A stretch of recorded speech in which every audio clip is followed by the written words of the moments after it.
Bun venit la show-ul meu! Astăzi vă voi prezenta o rețetă simplă din mere și scorțișoară cu blat de sâmburi de floarea soarelui și fructe uscate. După cum vedeți, lista de ingrediente este simplă și naturală, ca întotdeauna.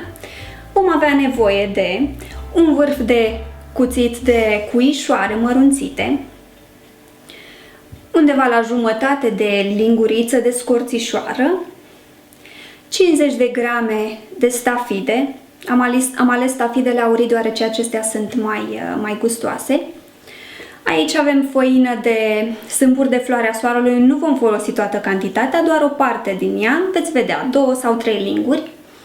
Vom avea nevoie de 2 mere, iar pentru ornat ceva fructe smeură. Am ales, nu m-am putut abține, am găsit-o la supermarket și am zis, arăta prea bine și am zis, barem câteva să iau. Și stafidele cu care poate vom orna și, nu în ultimul rând, puțină apă, o lingură sau 2.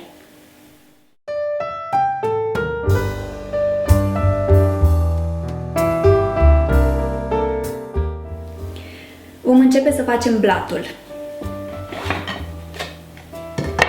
Și adăugăm stafidele, cele 50 de grame. Folosesc un roboțel mic, deoarece cantitățile sunt mai mici. Așa, să mă gândesc. Jumătate de cantitatea de scorțișoară. Am zis că avem jumătate de linguriță, deci un sfert de linguriță. Aceasta e pentru blat. Așa. Și unul dintre merele noastre.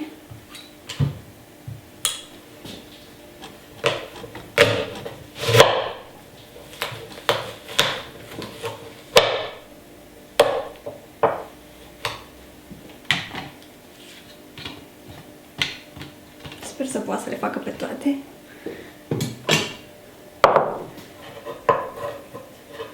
Știți ustensila aceasta, nu? Feliază mărul imediat, fără probleme. Așa. Și puțină apă, foarte puțină, eventual, cred că o lingură, ca să ajutăm stafidele să se mărunțească. Haideți să vedem.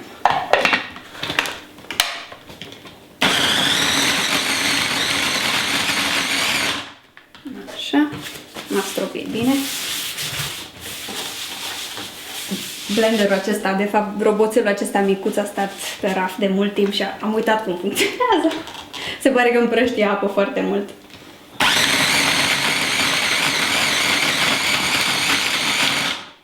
Haideți, că are putere.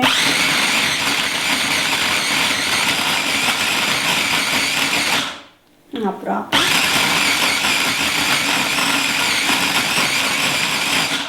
Bun.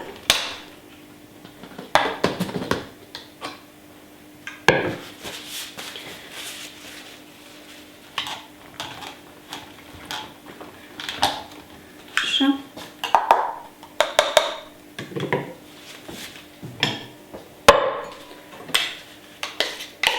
Ia uitați cum e consistența. Moale. Vom adăuga și făină de sâmburi de floarea soarelui. Deci să reținem, acesta este blatul. Bun. Scorțișoare peste tot. Așa.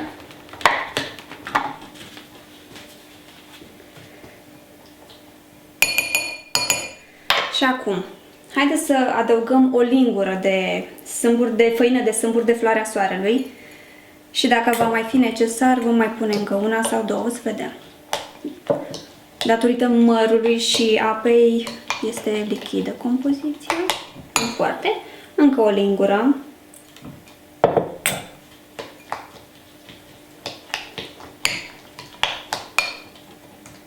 Încă una.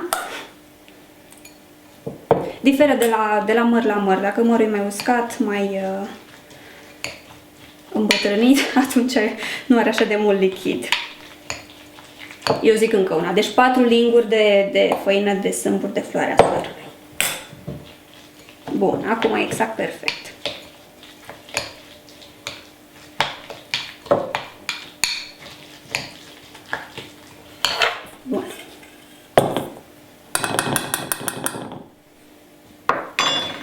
Și acesta a fost blatul.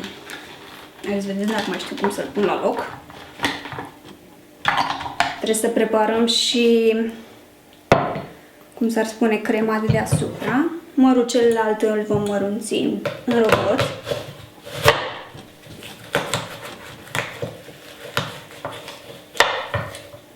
Așa.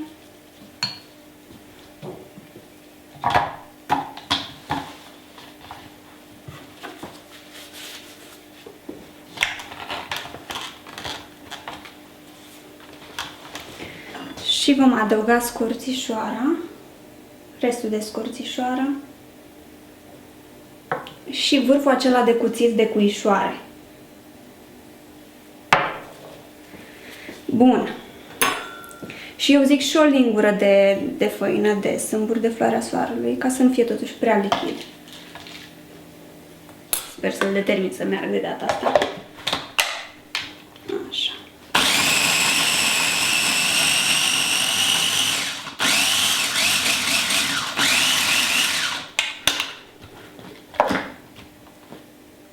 Perfect.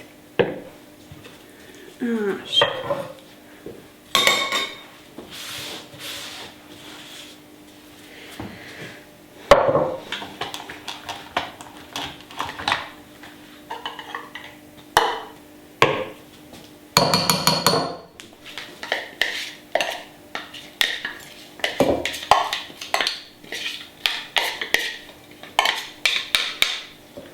Miroase delicios.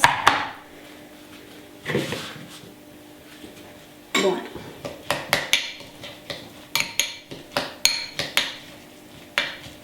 Are și bucăți mai mici și bucăți mai mari, exact așa cum trebuie. Dacă vreți puțin mai mărunt, îl mixați mai mult. Bun, haideți să vedem ce putem face cu astea două.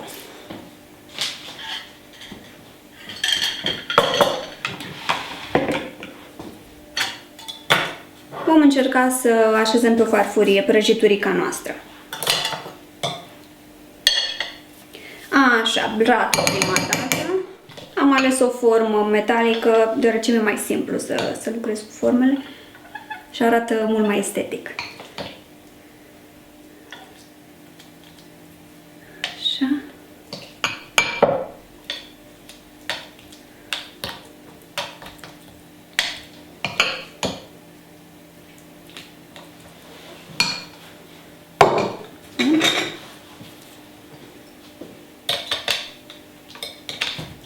Și voi presa cu ajutorul acestui instrument ca să fiu sigură că a ajuns în toate colțurile.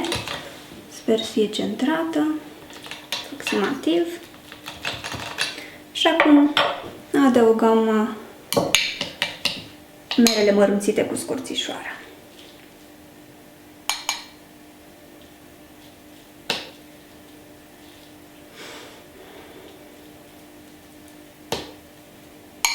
Delicios!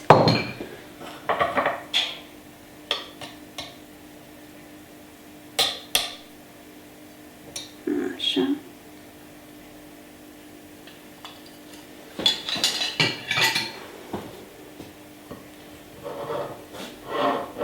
Bun, ce putem face cu ceea ce avem?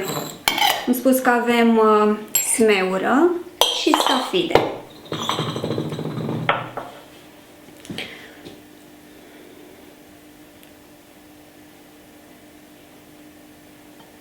Eventual la colțuri.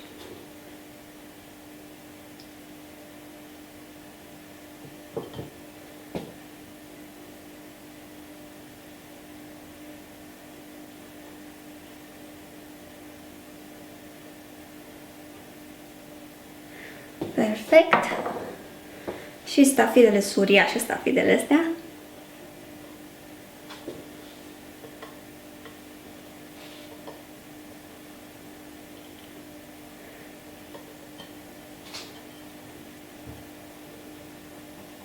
Bun. Și eventual puțină făină de